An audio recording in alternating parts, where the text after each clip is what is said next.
tá? Vamos continuar, então, quem ficamos sem sinal, mas já está tudo resolvido, tá? Então vai ser gravado depois no YouTube, parte 1 e parte 2. Chega o leite. Tá, deixa eu só ver se... Vamos voltar. Peraí. Todos me ouvindo? Sim, eles estão ouvindo. Então, vamos lá. Aqui, então, como eu já tinha falado um pouco antes, é o ciclo do Aedes, né? Que ele faz esse ciclo, né, da picada da pessoa doente, daí faz a postura dos ovos, ele completa esse ciclo continuamente. Então, por mais ou menos a fêmea faz esse ciclo durante 30 dias, tá, gente? Não vou me deter muito aqui, porque tem muita coisa para a gente pensar. O que temos que fazer enquanto profissionais de saúde, tá? A dengue é uma doença que a gente precisa acolher, assistir, avaliar e reavaliar sempre e o tempo todo essa pessoa.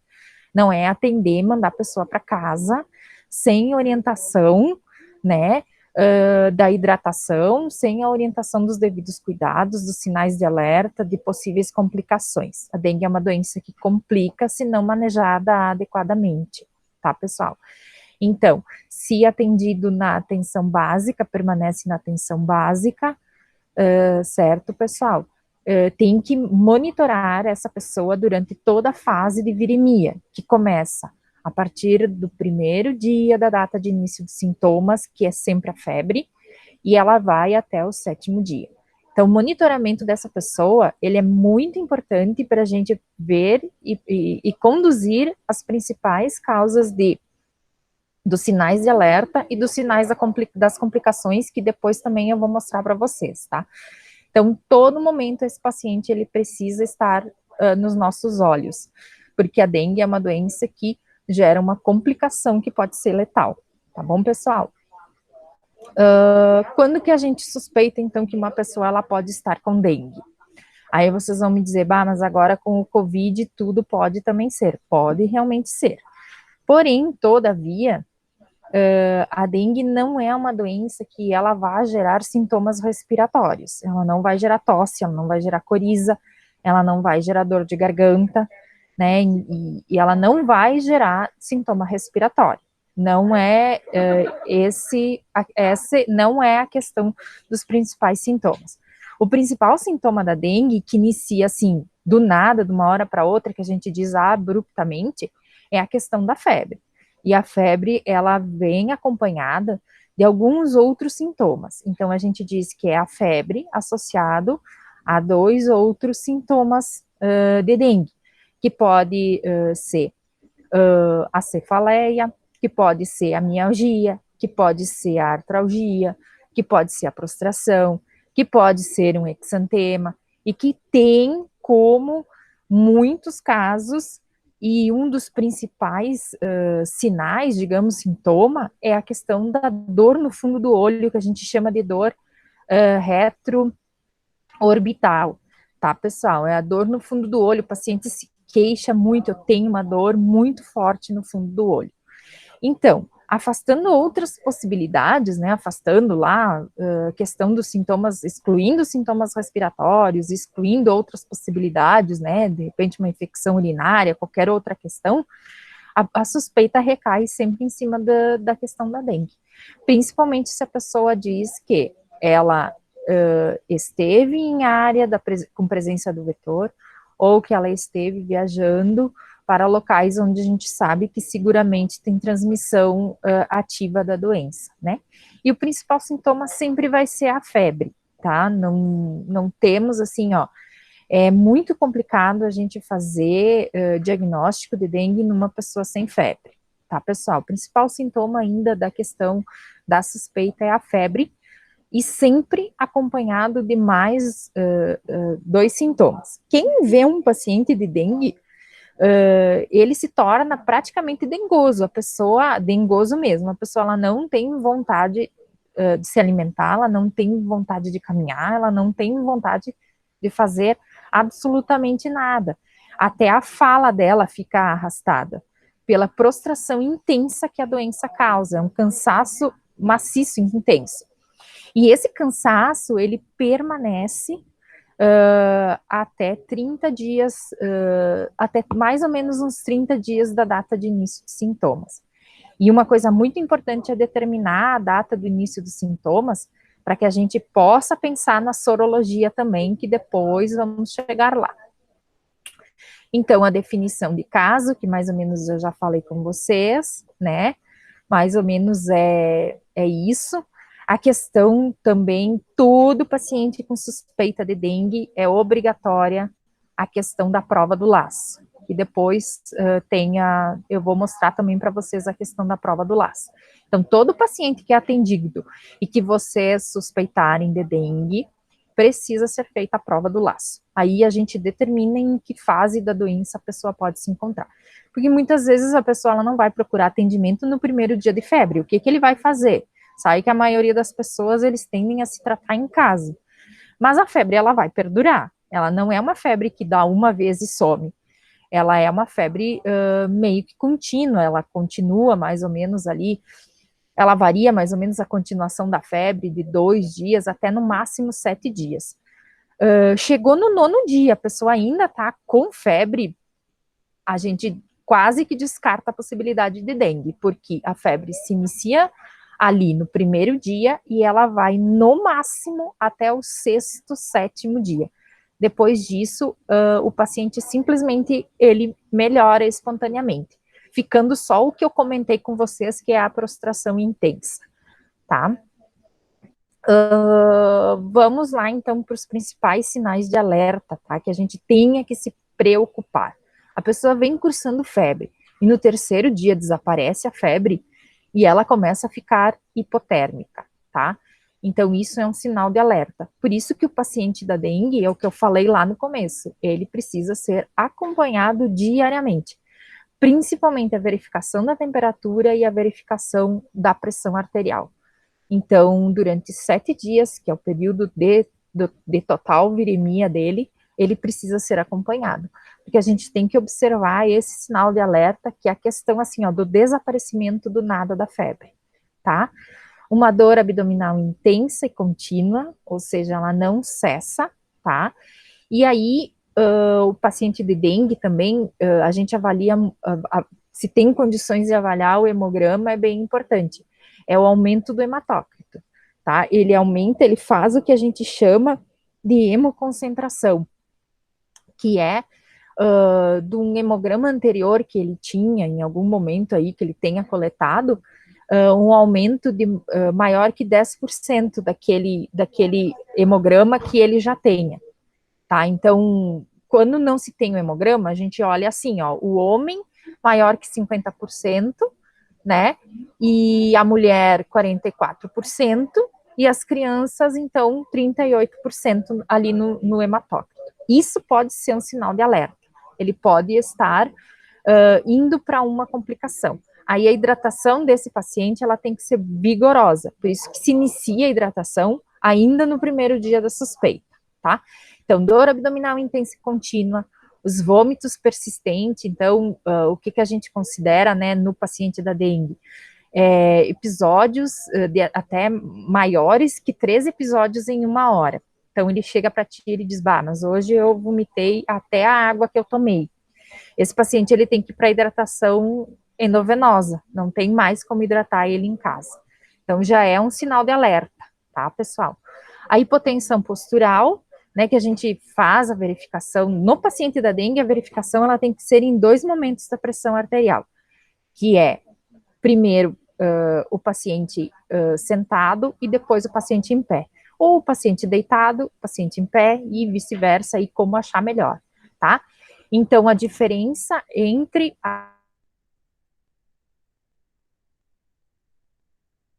para vocês terem uma noção, assim, da hipotensão postural. Isso também é um sinal de alerta, tá?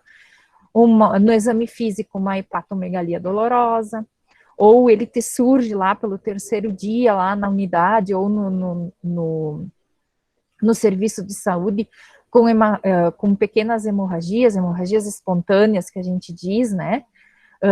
Que pode ser a epistácia, gengivorragia, hemorragia conjuntival, né, que tem as fotinhos aí para vocês olharem, tá? as extremidades frias, ou agitação ou letargia, ou a diminuição da diurese, né? A questão do desaparecimento da febre, que é o mais importante, tá, pessoal? No hemograma, a queda abrupta das plaquetas, tá? E pode aparecer um desconforto respiratório. Mas esses não são os principais. Os 3 principais sinais de alerta num paciente com suspeita de dengue é a dor abdominal intensa e contínua, os vômitos persistentes e a hipotensão postural, porque nem sempre a gente tem acesso a um hemograma. Se conseguir pedir um hemograma, até melhor, eu considero até melhor. Hoje a gente tem o nosso laboratório e pedir um hemograma não tem grandes dificuldades, né, nesse sentido. Então, se puder pedir um hemograma, até mesmo no primeiro dia que ele chegar, melhor, para a gente imaginar em que fase ele pode estar da doença, tá? E a hidratação, em todos os pacientes da dengue, ela é primordial.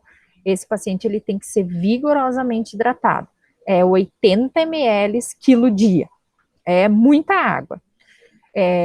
Ou outros líquidos, né? Não precisa ser só também água, porque senão ele não vai conseguir tomar toda essa água. Mas na presença do vômito, aí tem que referenciar ou tentar hidratar ele endovenoso, esse paciente, porque ele não vai suportar a água. Sinais de choque, tá, pessoal? Então, a gente já tem aí uma piora daquele paciente que estava fazendo um sinal de alerta, uma piora bem importante, que é a hipotensão arterial, ou seja, está hipotenso completamente, tá? Uma pressão arterial convergente, né? A PA diferencial, ela vai ficar sempre ali batendo quase que juntinho. As extremidades frias com cianose, o pulso rápido e fino, ou seja, ele está entrando em choque. E um enchimento capilar lento, né, maior que 3 segundos nesse paciente. Ele pode aparecer com hematêmese, hematúria, melena, enfim, hemorragias mais importantes que só um pequeno sangramento de gengiva ou um pequeno sangramento lá de conjuntiva, tá? Então, ele vai estar lá com a sua dor abdominal intensa, a gente não deu bola, ou ele vai estar com vômito lá, que ele não consegue suportar os líquidos, a gente não deu bola, e ele pode evoluir sim para o choque, para o choque da dengue, que daí é muito mais difícil a gente manejar um paciente assim, que precisa de UTI, vai precisar ali, porque daí ele já vai estar totalmente plaquetopênico, ele vai precisar de transfusão de plaqueta, ele vai precisar de transfusão de sangue, ou seja, ele vai precisar de um leito de UTI. Então, e nessa fase que a gente se encontra do Covid, né, do coronavírus, sabendo das dificuldades de leito de UTI, então nós vamos estar com o paciente sangrando e sem a possibilidade de leito de UTI. Então, é importante o manejo desse paciente desde o início e verificação se ele está fazendo sinal de alerta, porque ele pode estar evoluindo para o choque, tá, pessoal? O tratamento, então, ó, nos primeiros sintomas, como eu falei, tá, o paciente procura atendimento médico, tu já inicia a hidratação, já dá lá antitérmico para ele, né, e vai pedir para ele retornar, vai referenciar ele para uma unidade básica para fazer o acompanhamento diário, tá, pessoal? Então, como eu falei, a gente trata os sintomas até que o ciclo do vírus se conclua, ou seja, do primeiro dia que ele começa com sintomas até o 7º dia, tá? Ele tem que tomar muito líquido, que é o que eu falei, que são os 80 ml quilo dia, mais ou menos, né? Ou 60 ml quilo dia, mas ele tem que tomar um volume de líquido muito grande. Por que a recomendação do líquido? Até eles recomendam que 1/3 desses líquidos sejam com sais de reidratação oral. Porque o paciente da dengue, ele faz uma desidratação de interstício.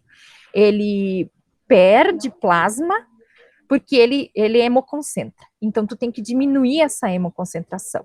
E ele perdendo plasma, é que ele vai fazer os sangramentos, tá? Então, é por isso a questão do líquido. O repouso, então esse paciente ele tem que ser afastado das suas atividades, ele não pode ficar trabalhando pelo período da viremia. E ele vai ficar em casa, né, em repouso, porque um paciente com dengue não consegue nem caminhar na rua, e tem que pedir para esse paciente usar repelente de tomada em casa e repelente no corpo também, porque esse mosquito não pode chegar perto dele no período da viremia, que é até o 7º dia, né? Utilizar as medicações indicadas que existem nos protocolos da dengue, e é proibido o uso de qualquer medicamento que seja a base do ácido acetilsalicílico, tá, pessoal? Inclusive, eles não recomendam o uso de anti-inflamatório para pacientes com dengue, tá? Seria só os antitérmicos mesmo, tá, pessoal? Pelo risco de sangramento, né, de ele poder fazer um sangramento. Tem pacientes de dengue que faz só a dengue clássica, que faz ali seus 3, 4, 5 dias de febre, faz a prostração intensa e melhora. Mas tem pacientes que começam a complicar a partir ali do 4º, 5º dia. Então tem que ficar bem antenado, como eu falei antes, dos principais sinais de alerta, né, de que ele pode evoluir para choque, que são os vômitos persistentes, a febre que some de uma hora para outra, né, e vou lá voltar para vocês olharem comigo, ó. A febre, a dor abdominal intensa e contínua, febre que some, o vômito persistente e a hipotensão postural, tá, pessoal? Se vocês conseguirem dar essa carteirinha que dá para baixar pela internet, melhor, porque daí tu vai fazer o registro de tudo que está sendo feito com esse paciente da dengue. É um cartãozinho que ele recebe, né, e que inclusive no cartãozinho tem os sinais de alarme ali, não sei se vocês conseguem ver, e tem também ali a recomendação da ingestão de líquidos e do soro caseiro, porque existe a recomendação, como eu falei, de 1/3 desses líquidos ser de soro caseiro, tá, pessoal? Se então conseguirem baixar, melhor, porque daí vocês ficam fazendo o registro, ele ganha o registro também, e ele retorna para vocês, olha, vocês podem ver que é do primeiro dia, começa o sinal vital ali no primeiro dia e vai até o 7º dia, tá? Temperatura e pressão arterial no paciente da dengue. Se conseguir baixar da internet, pode imprimir e entregar para ele. Esse cartãozinho, ele tá na internet para ser baixado aí, a gente não tem ele impresso, na Secretaria da Saúde, tá, pessoal? E o Estado não tá mais enviando. Uma vez eles enviavam e agora não enviam mais. Então, nós temos que baixar e imprimir mesmo, não tem muita alternativa. Vamos para o exame específico, tá, pessoal?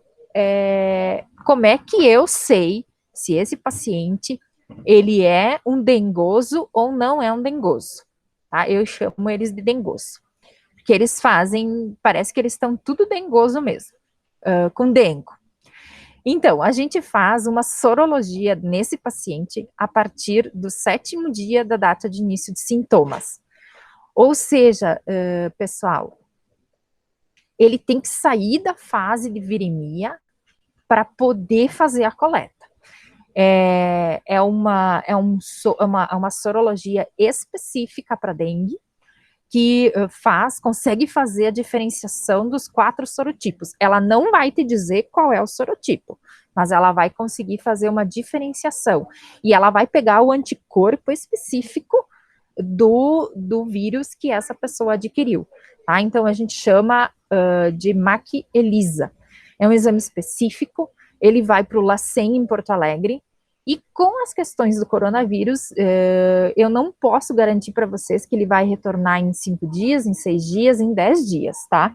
Porque tudo está sendo movimentado pelo coronavírus. Mas o mais importante nesse paciente, eu volto a reforçar, é a condução do caso até esse 7º dia.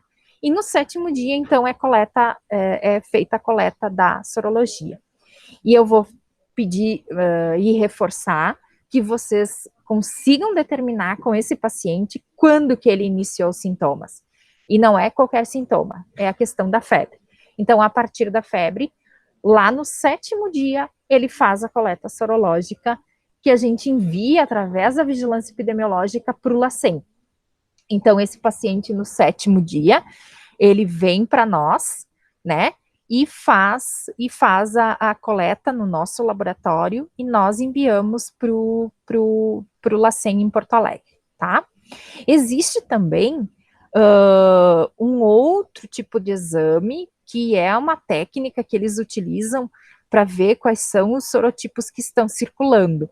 Mas isso eu não posso dizer que a gente pode coletar, tá, pessoal? Isso quem determina é o pessoal da SES, né, o pessoal do Estado, é eles que solicitam, não somos nós. Então, não adianta me solicitar isso, porque eu não vou conseguir, se eles me disserem que não, é não, e eu não tenho como pedir.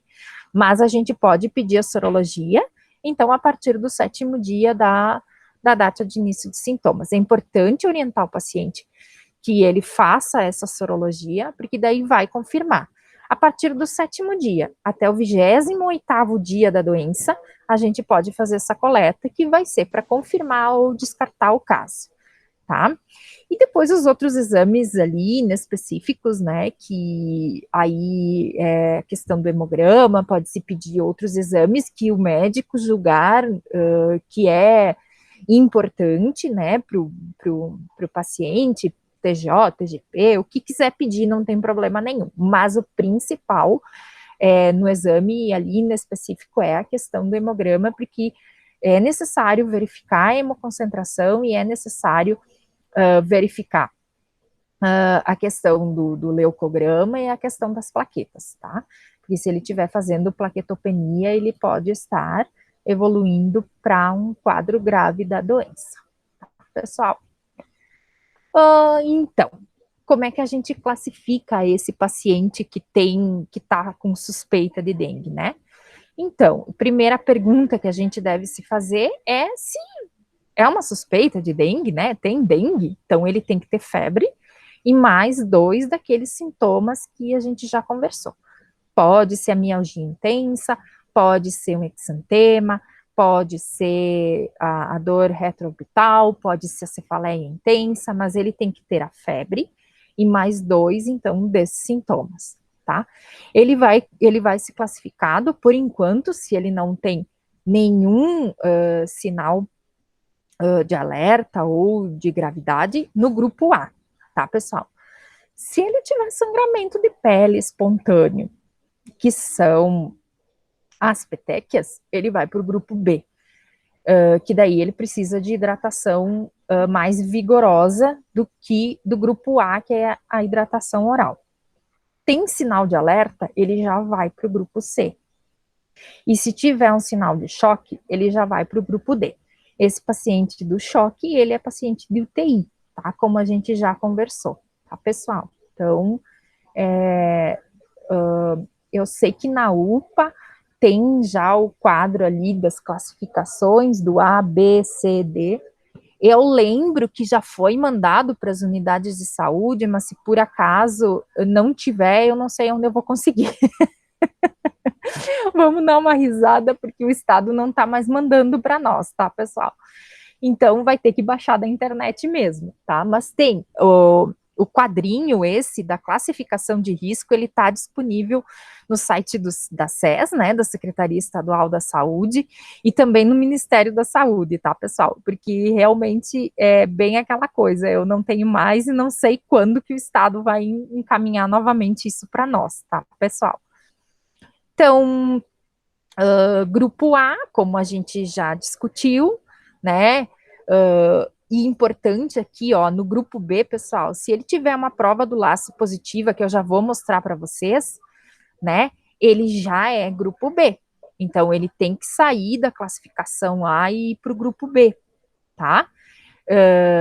E se ele tiver vários outros sinais, ó, e vai classificando, conforme o paciente vai evoluindo para todas as coisas que a gente já mostrou, ele vai evoluindo e ele só vai piorando.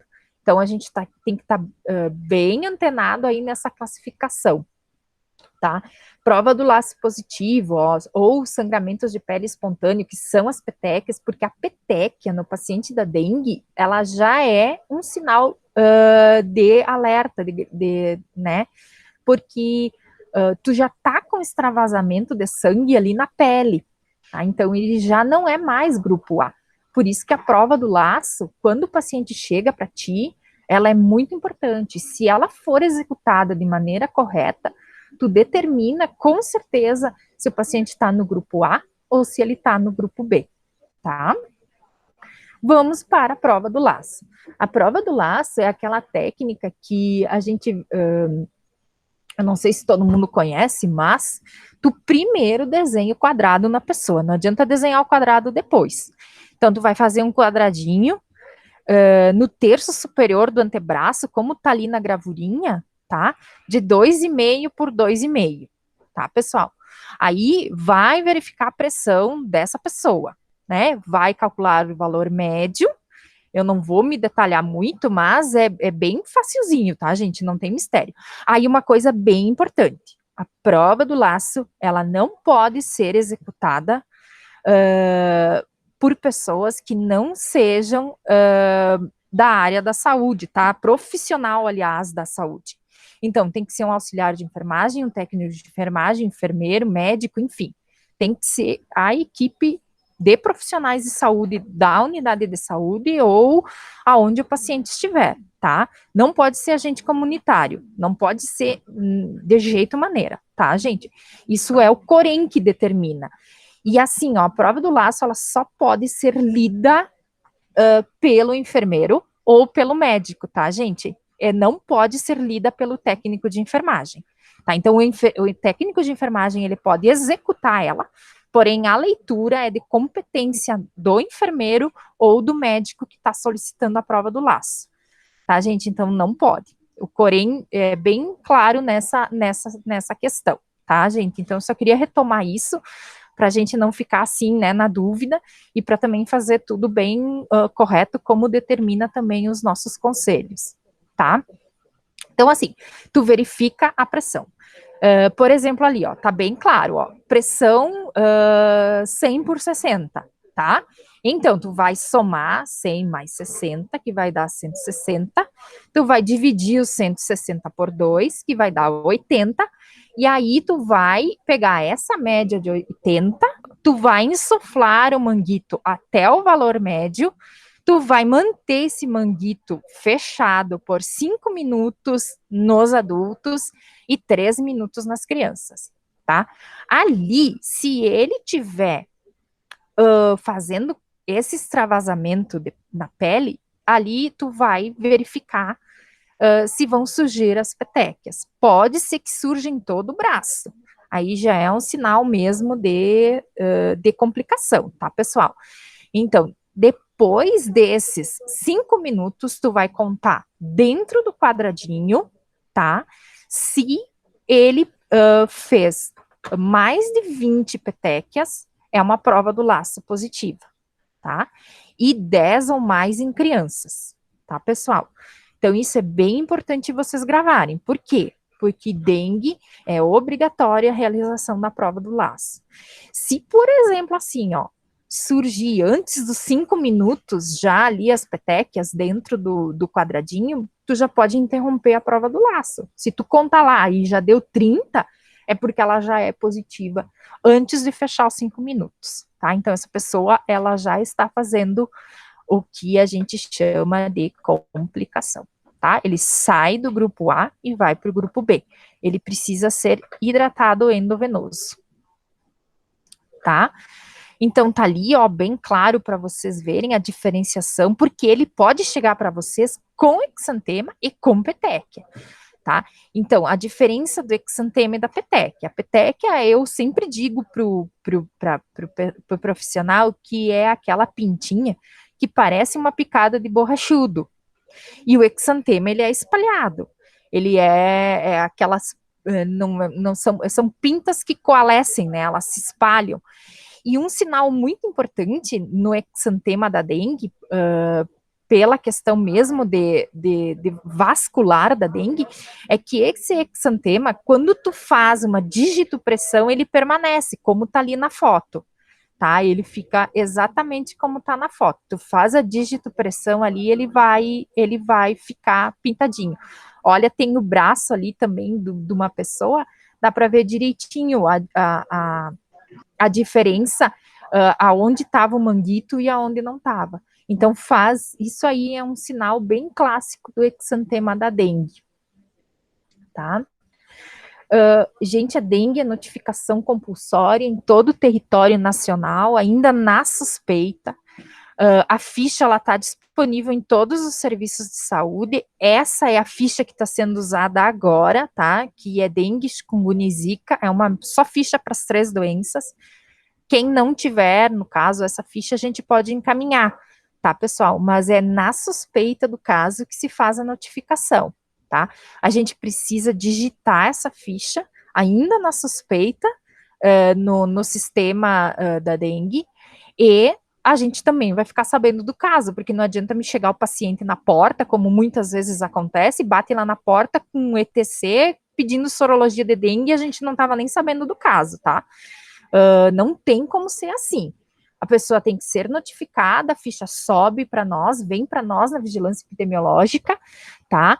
E nós também vamos entrar em contato com esse paciente, porque a gente precisa agendar com ele a sorologia, tá? Mas vocês também têm que orientar a sorologia. E, além de nós, temos toda a parte ambiental para fazer com esse paciente. Por isso que ele tem que ser notificado na suspeita, porque essa ficha também vai para a vigilância ambiental, para que a vigilância ambiental faça as questões ambientais de combate ao vetor naquela região. Então, se tu tem uma suspeita, a vigilância ambiental ela vai determinar se ela vai fazer visita casa a casa, num raio ali dos 300 metros, um quarteirão, dá mais ou menos um quarteirão inteiro, tá? Que eles precisam tentar achar uma possibilidade de foco do vetor, né? Então, eles vão determinar se eles vão fazer visita casa a casa ou se eles vão já fazer o fumacê, que a gente chama, porque tem toda uma questão de vigilância em saúde por trás desse paciente com dengue. Então, essa ficha, ela tem que chegar para nós antes da sorologia.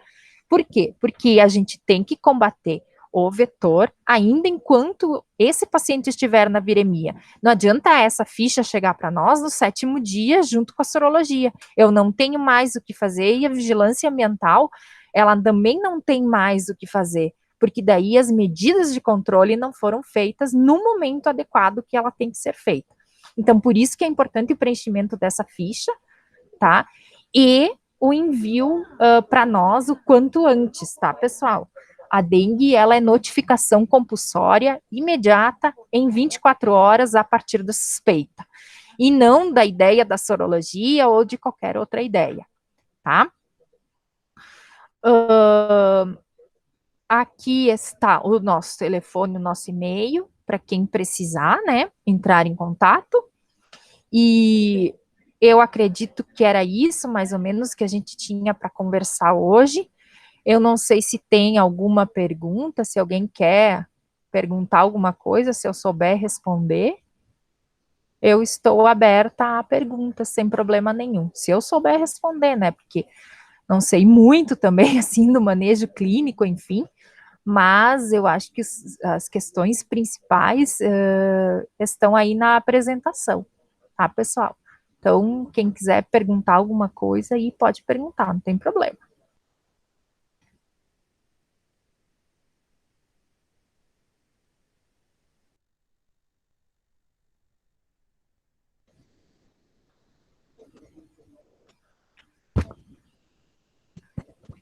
Gente, dá para abrir os microfones para a gente conversar um pouquinho.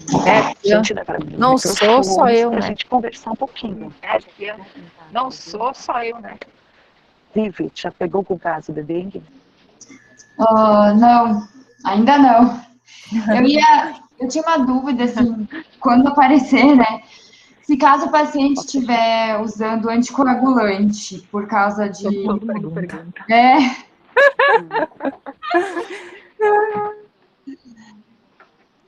Se suspende, mas claro, aumenta o risco das outras, mas se suspende, né? Sim. Tem que suspender e ficar controlando o coagulograma. Isso aí.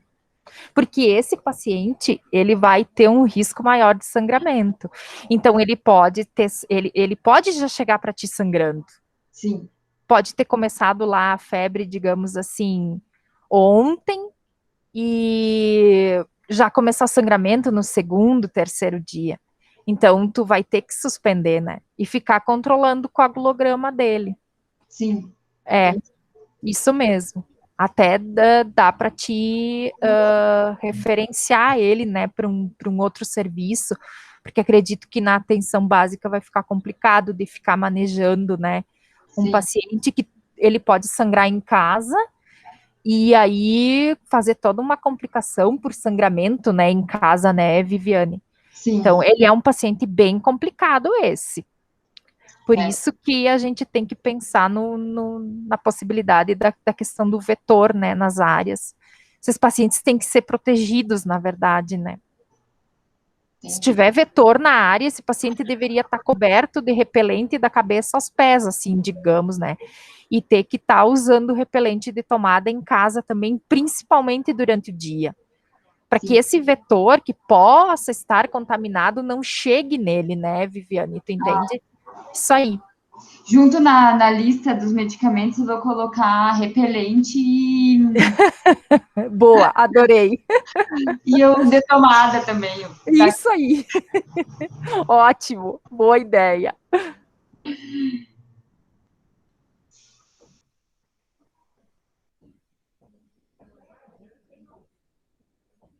Mais alguma pergunta, Gurias? Algum comentário?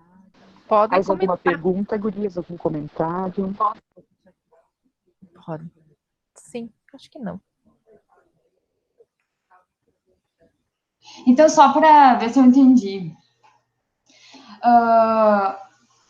No caso aqui em Bento ainda não tem dengue, nossa, no caso, Não. casos locais, né? Uhum. Então tem que atentar para quem viaja para áreas que tem casos locais ou o vetor. Isso Mas mesmo. tem algum lugar no Brasil que não tenha vetor? Olha, ultimamente, se a gente está com o vetor bem instalado no nosso município, em que a gente tem um inverno, né, um pouquinho mais intenso, e eu acredito que todas as áreas do Brasil, porque não sei se tu lembra daquele mapinha da distribuição da doença ali do começo, aquele mapinho, a doença ela é distribuída por todo o território nacional, né? Então, é muito difícil. Assim, ó, o que eu percebo, tá? Nos municípios pequenininhos, que eles não são tão urbanizados, que não tem tanto lixo, a gente não tem a presença do vetor. Por exemplo, aqui ao nosso redor, Montebello, Santa Teresa, né, Pinto Bandeira, esses municípios menores que não têm uma área urbana e de população muito aglomerada, eles não têm presença do vetor. Tá? Não tem até a gente dizer assim, não tem, mas nunca se sabe, né? A gente não tinha até 2010, mas 2010 ele foi introduzido e ele ficou. Então, Bento Gonçalves tem a presença sim do vetor, mas não tem casos autóctones ainda. Não sei por que a gente, de repente, nunca pensou na questão da possibilidade de caso autóctone, mas, por enquanto, confirmado, sorologicamente, realmente não tem nenhum. Entendi. Tá?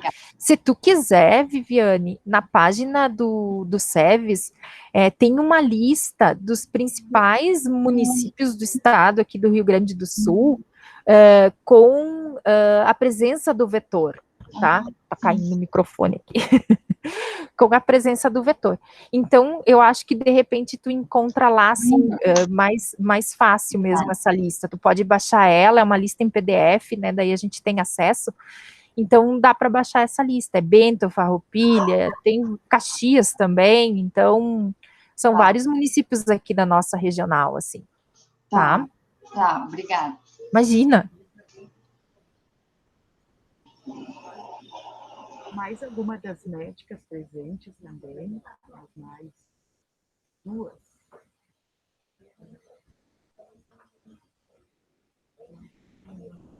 A Maria também é médica, não sei onde que tu trabalha, Maria.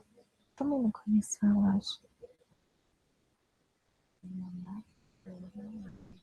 Já. Uhum.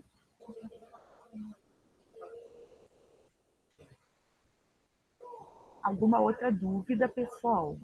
Mais alguma coisa? Tem no chat alguma coisa? Não? Maria Gorete, a Maria.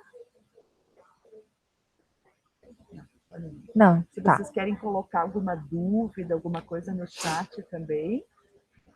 A Marcela também entrou, né? A Marcela também é médica.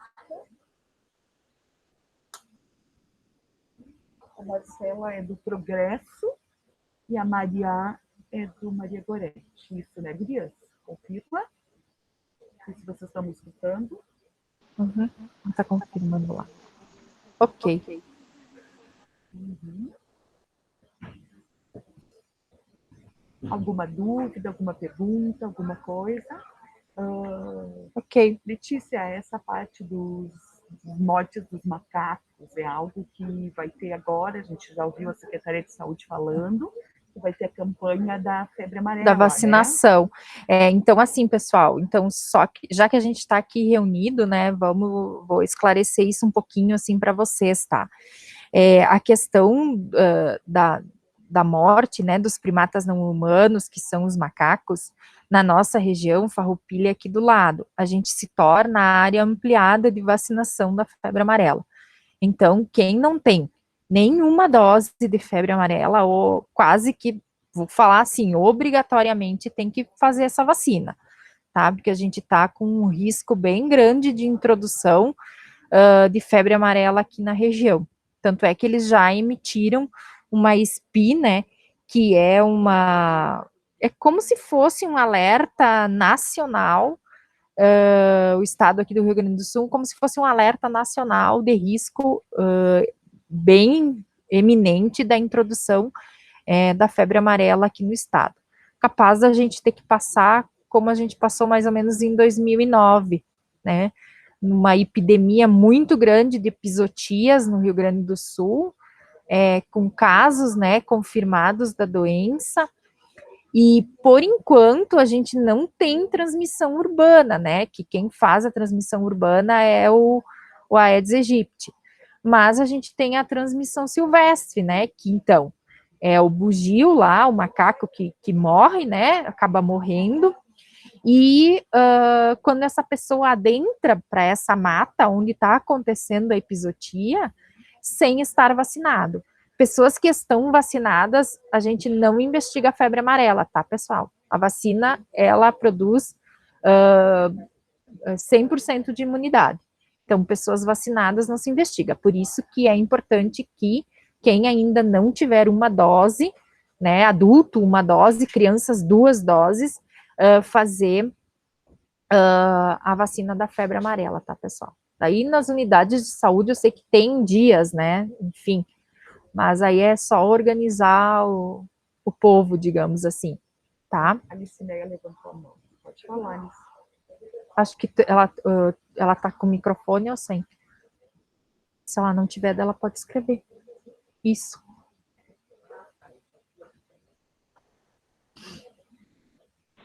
Você levantou a mão sem querer, Licineia, ou você quer fazer uma pergunta, quer escrever?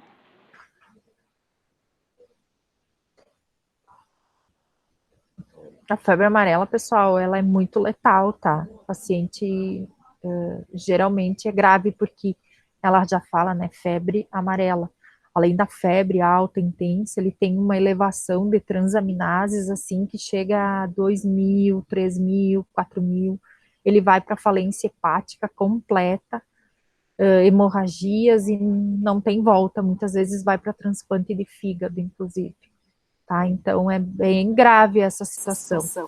E a gente tem visto, né, Letícia, muitos pediatras atrasando a vacina da febre amarela em crianças, agora né? não é o momento, né? Eu ia dizer, porque a última vez que eu fui fazer uma revisão das carteirinhas numa escolinha, e tinha assim, 35% de crianças com 1 ano e pouco, ou 2 anos quase, sem a vacina da febre amarela. Então, isso é uma coisa que a gente tem que ficar atentos, né? Não, agora, nesse sem nenhuma que a dose.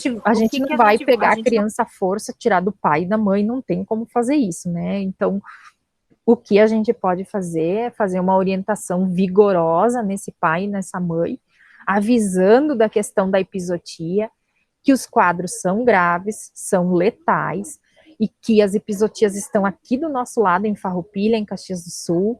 A nossa região está toda em área vermelha no mapa, tá, pessoal? Ali, a nossa região aqui da Serra. São vários municípios da Serra que estão com as epizotias. Eu disse numa reunião que a gente só não encontrou um macaco morto ainda aqui em Bento, mas logo a gente vai encontrar.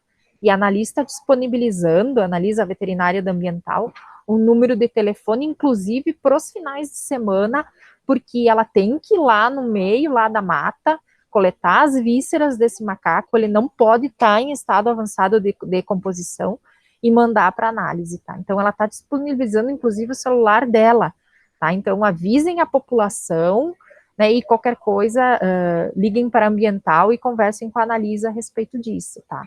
São Marcos, que foi 11 macacos. Foram 11. Vacaria foram 8. Foi 11 macacos, São se eu não me Marcos engano, tá bem né? Que vi na preocupante, notícia. gente. Tá? E não São é... Marcos está bem preocupante, gente. Em relação à vacina. Oi, Licineia. Em idosos. Hoje eu tive uma idosa que não tem vacina e gostaria de fazer. Como fica a questão da vacina?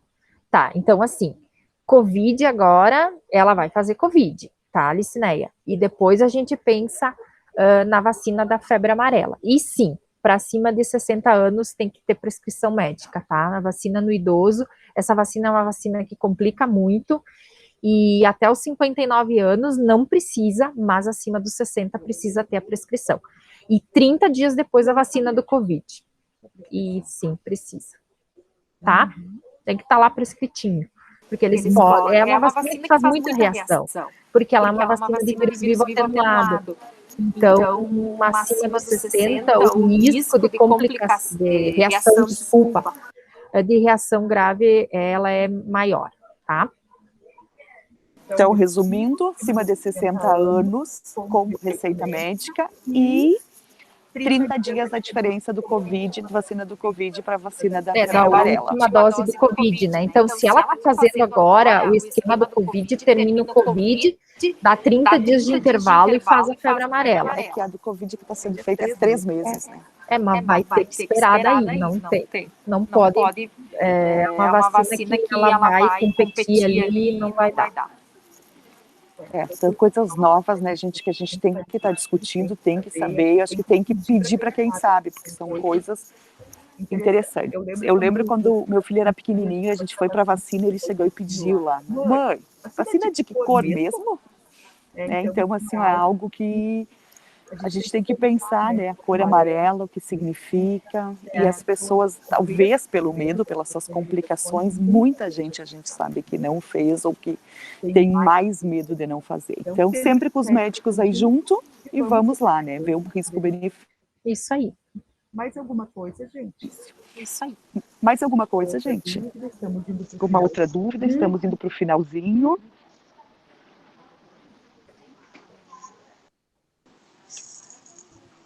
Se não tiver, a gente quer agradecer a todos. Se possível, tem como abrir os microfones. Eu sempre tiro a foto oficial do encontro. Eu não sei se eles conseguem abrir, né? Talvez não tenham. A gente quer agradecer, então, a Letícia. Nós temos o WhatsApp que a gente está entregando para a nossa palestrante. Vocês não imaginam como foi difícil acontecer essa foi bem difícil mesmo. Desde a 1h30, a Letícia estamos testando e ela lá e não funcionava, e veio aqui comigo e deu certo. Se alguém tentou entrar, demorou um pouquinho, a gente pede escusas, tá? Porque está tendo apresentação, tem que entrar na outra parte para liberar a entrada, mas ficamos felizes de vocês estarem aí. Eu vou disponibilizar o link, eu vou passar para o YouTube, tá? Essa atividade. E nos próximos dias aí a gente disponibiliza o link, quem quiser e desejar, vai ser parte 1 e parte 2. Isso mesmo. Muito obrigada, Letícia. Imagina, Foi uma gente, honra estar agradeço contigo. muito vocês, tá? A gente está sempre à disposição lá na vigilância para qualquer dúvida. Se a gente não souber responder, eu sempre digo que a gente tem o telefone lá do pessoal do Estado que vai poder responder. Então, se por acaso a gente não souber alguma coisa na hora, a gente liga para o Estado, passa um e-mail para o Estado e eles nos auxiliam sempre, tá? Eles são ótimos parceiros, tá, pessoal? Então, eu agradeço muito vocês terem me aguentado aí durante uma hora. 1h30 praticamente. Tá? Obrigada mesmo, viu, pessoal?